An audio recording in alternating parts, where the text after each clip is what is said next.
Individuals with a strong sense of purpose experience significantly lower psychological distress and depression. We confuse external success with internal meaning. Those who have a why to live can bear almost anyhow. Have you ever had one of those moments, like you are driving home after a long, perfectly fine day? Right. There is no crisis happening. There is no collapse. From the outside looking in, your life looks, completely fine. You have responsibilities, you have people who rely on you. Yeah, and maybe you even have things you have worked for years to achieve. Right. But then This thought just sort of appears. right. It is so quiet. It is almost invisible. But you catch yourself staring at the road thinking, is this really it? And what is so strange about that feeling, what is actually kind of disturbing about it, is that this question rarely shows up in failure. Oh, absolutely not. It shows up right when everything looks successful. After the promotion, after you get the degree, after the exact milestone you were told would, finally make you feel complete. Which is such a disturbing contradiction when you really sit down and think about it. Yeah, it really is. Like, why does life feel the most confusing right when it looks like it is working the best? It is a heavy question. I am Ethan. And I'm Kate. And you are listening to the Living Better podcast. We want to just warmly welcome you to the community. Thank you so much for tuning in. And hey, if you haven't already, take a second to subscribe to the channel so you never miss an episode. Please do, because as we always say here, living longer is a science. Living better is a choice. It really is a choice. And today we are making a deliberate choice with this episode to figure out why that empty feeling happens and, how to actually fix it. Yeah, and to be clear, we are not giving you productivity hacks today. No, definitely not. We aren't sharing like cheesy social media motivational quotes. We are digging into profound psychological research and historical observations. Because we want to answer one of the heaviest internal questions you can face, which is, how do you actually find purpose and direction in your life? Right. And I think the first uncomfortable truth we have to face to answer that is we might be feeling lost because we were taught to look for purpose in the exact wrong way. Oh, totally.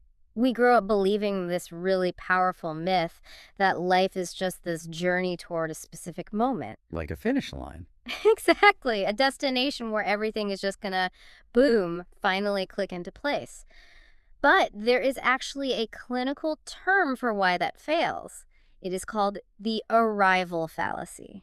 I love that term. It is so accurate, right? It is this deeply ingrained psychological trap of believing that happiness or meaning or purpose exists right at the end of a big achievement. But the psychological mechanism behind why this fails is just fascinating to me. It is wild. Our brains are essentially wired to reward the pursuit of a goal, not the actual capture of it. Right, so the dopamine system spikes when we were anticipating the win. Exactly, not when we are holding the trophy. So when you arrive at that goal, the chemical reward drops off completely, and nothing inside you fundamentally changes. You just bring yourself to the next chapter. You bring the same questions, the same uncertainty. And that same quiet, empty feeling. Yeah. We were looking at a story in the research for this episode about a corporate executive who experienced this in a really brutal way. Oh, that story was heartbreaking. It was. He spent nearly 2 decades climbing the corporate ladder. Long nights, missed moments with his family, moving across the country. Just sacrificing everything. Right. Everything was built toward this singular, consuming goal of becoming CEO. And when he finally achieved it, he sat in his new corner office, looked out the window, and felt absolutely nothing. Wow. Just silence? Yeah, there was no overwhelming relief, no sudden sense of meaning. He later shared this devastating realization. He said, I achieved everything I thought I wanted and realized I never asked if I even wanted it.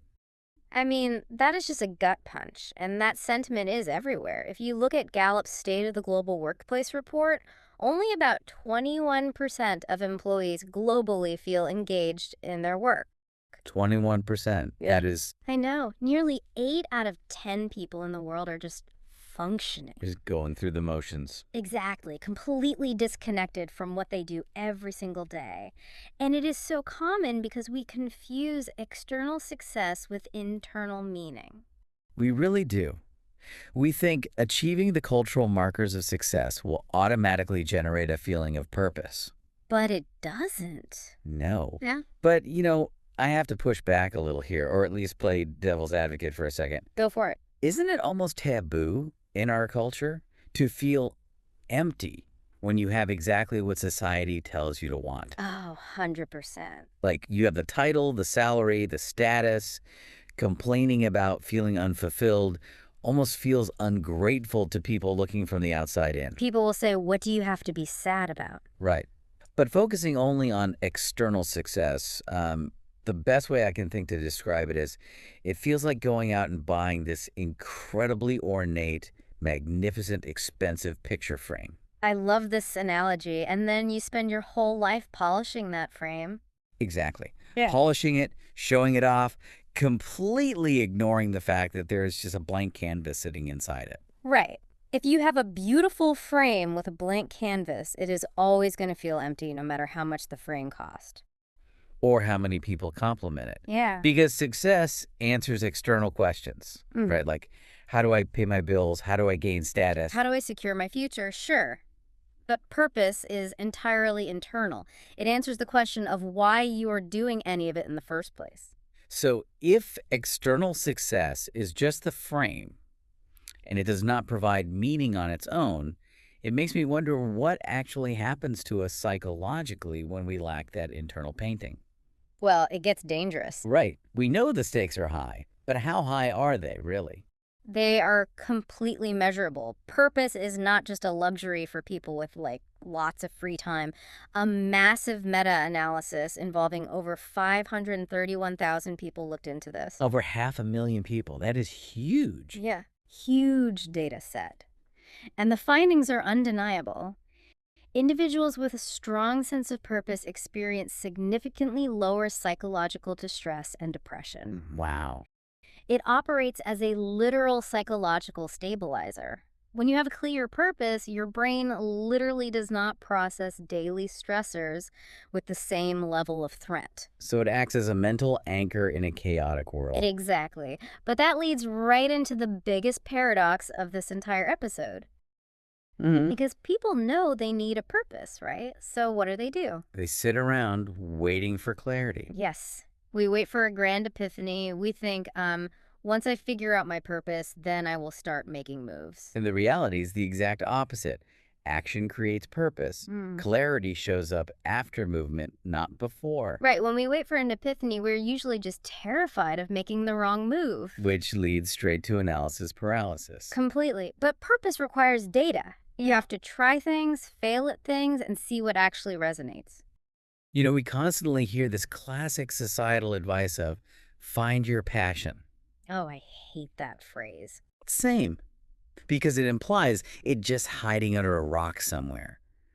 Trying to find your purpose just by pure thought, like sitting on your couch thinking about it, is literally like trying to steer a parked car. Oh, that is so true. You can sit in the driver's seat and rip the steering wheel left and right all day long. You can check the mirrors, you can study the map, you can adjust your seatbelt. But until you actually step on the gas and put the car in motion, your scenery is never going to change. Action has to come first.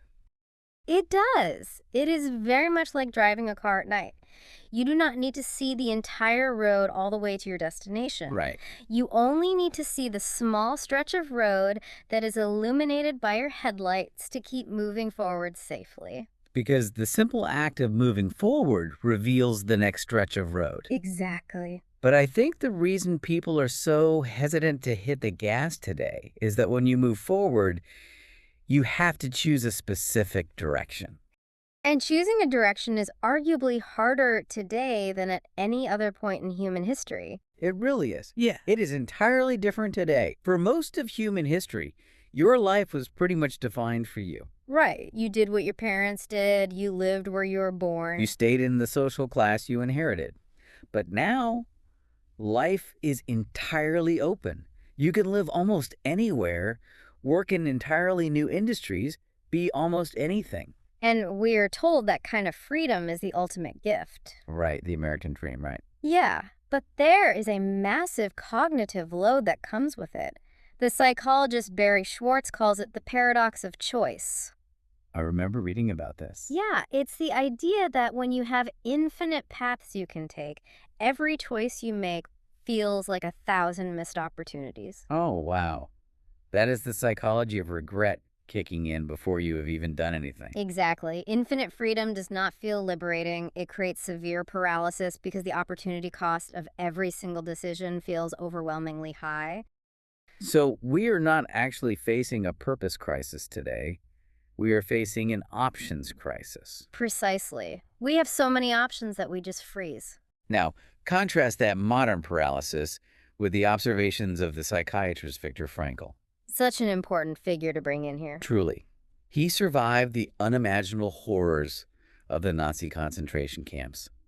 And while observing his fellow prisoners, he noticed something profound. Yeah. He saw that even in the absolute extremes of human suffering, people were not only fighting for survival, they were actively fighting for meaning. Frankl noticed that the prisoners who found a way to hold on to a sense of purpose, whether it was a loved one waiting for them or a piece of work they still needed to finish, Or a deep spiritual belief. right, those people were the ones most likely to endure. He wrote a line that still echoes so powerfully today. He said, "Those who have a why to live can bear almost anyhow." Can bear almost anyhow. That gives me chills.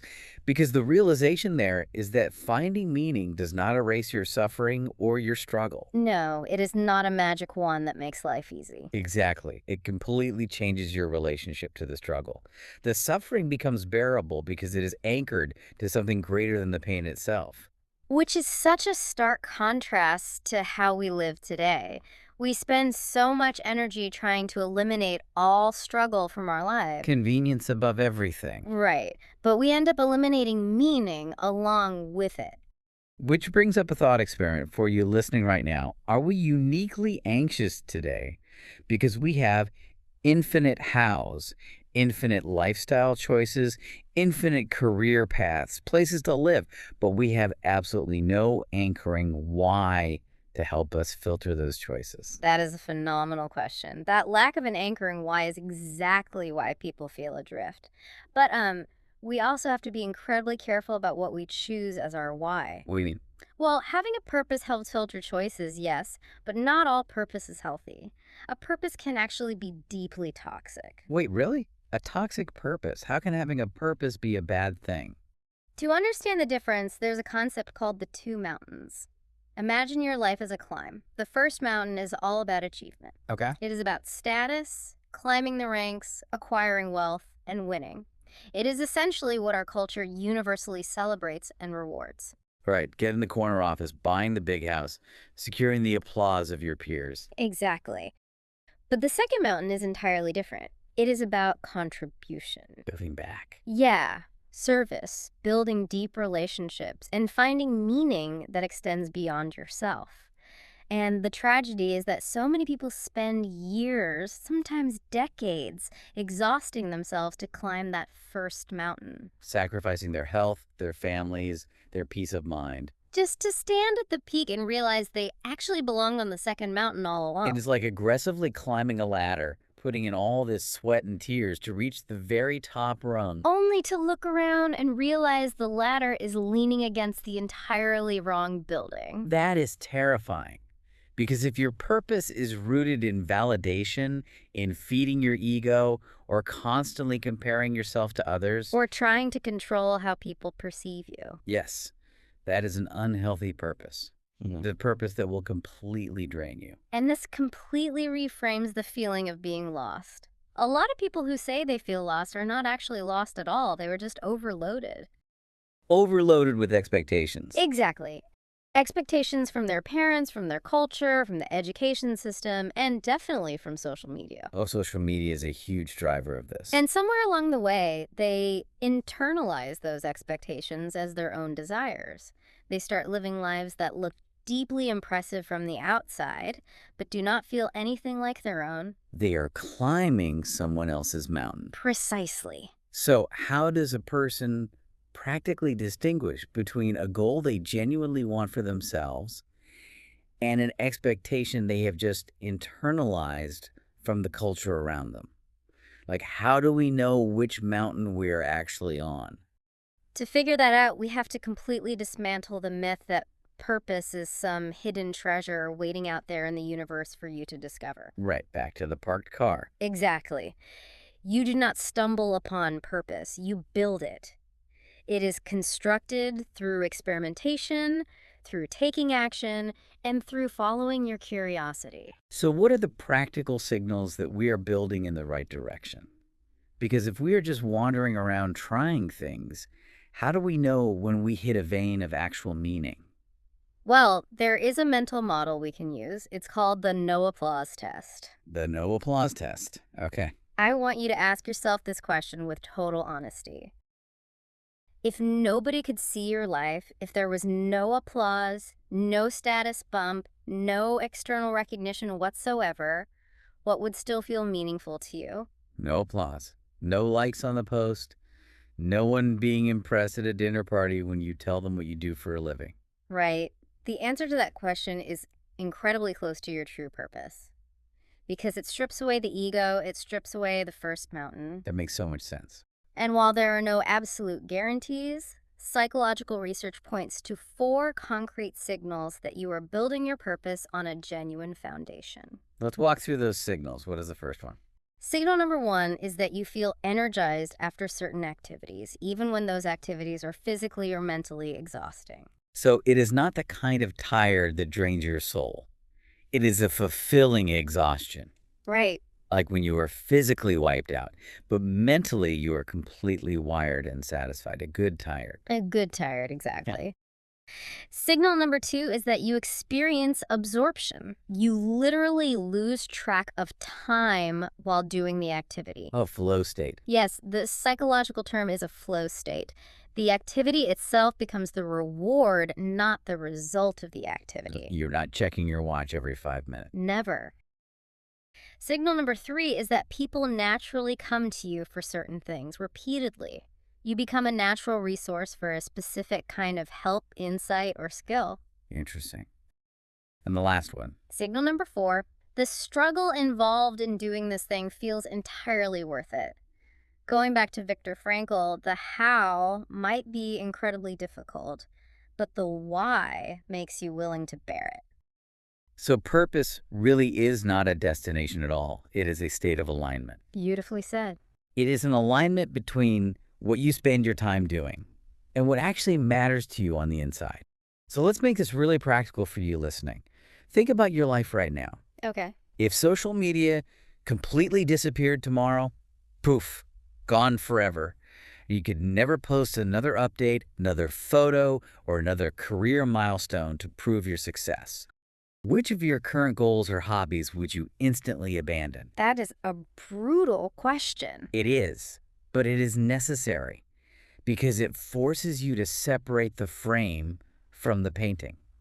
If you would drop a goal the second you lost the ability to brag about it, that goal is an external expectation. It is not your purpose. And that forces us to zoom out even further. Let's zoom all the way out to the ultimate perspective, the end of life. The ultimate filter. Right. When you reach the end, nobody is going to ask about your job title. Nobody will care about your productivity metrics or your status or how perfectly optimized your morning schedule was. The only questions that will actually remain in that moment are profoundly simple. Did you love? Did you grow? Did you help? Did you spend your life chasing meaning, or did you spend it avoiding it? And that is such an empowering realization to walk away with from this episode today. You were never meant to just magically find your purpose hiding under a rock. You are meant to build it. You could build it one decision, one action, and one moment at a time until one day you look back at the life you have lived and realize it was never missing at all. You were creating it all along. And since purpose is built through continuous action, we want to leave you with a final thought to mull over. What is one tiny, seemingly insignificant action you can take today that aligns with your no applause values. Just one small step in the dark. Exactly. Take that small step today. Remember, searching for purpose without moving is just steering a parked car. Put it in drive, turn on the headlights, and see where the road takes you. Thank you so much for joining us on this episode of the Living Better podcast. Catch you on the next one.